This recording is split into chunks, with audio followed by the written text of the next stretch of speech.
आमचं कार्य आहे त्याचे 25 वर्ष झाल्यामुळे आपण महाराष्ट्र ब्लड बँकेच्या डॉक्टर राजेंद्र चव्हाण आणि डॉक्टर मिसेस वैशाली चव्हाण यांचे टाळ्या वाजवून भरपूर अभिनंदन करूया की एखादं जे कार्य असते ते कॉन्सिक्युटिव्हली एवढी वर्ष करत राहणं हे त्या दोन्ही दाम्पत्यांनी दाखवलेलं आहे आपल्याला।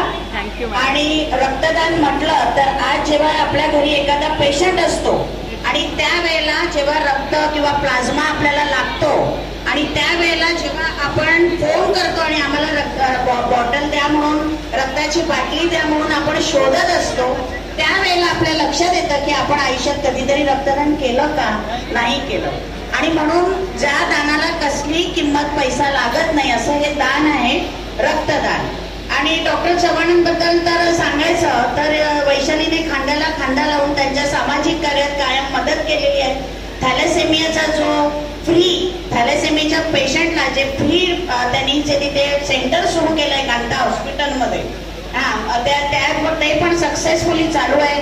मग ब्लँकेट वाटप असो की टीबीच्या पेशंटना धान्य वाटप असो, म्हणजे प्रत्येक क्षेत्रात हे आघाडी घेतात। आणि कधीच पालघर मधले म्हणजे अत्यंत बिझी स्त्रीरोग तज्ञ असून सुद्धा ते सामाजिक कार्यात त्यावेळेला पोहोचतात। ह्याबद्दल मी त्यांना, आम्हाला खूप त्यांच्याबद्दल अभिमान आहे आणि देव अशीच शक्ती त्यांना कायम देव, ज्याने ते पालघरच्या सामाजिक क्षेत्रात कार्यरत राहो दोघंही, वैशाली पण।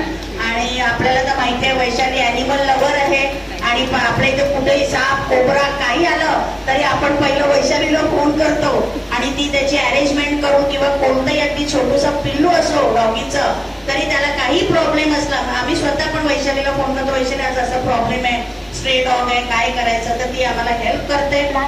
आणि म्हणून मी एकच म्हणते की रक्तदानाचा आटत नाही झरा, त्यामुळे कायम आपण रक्तदान करा। धन्यवाद। जय हिंद।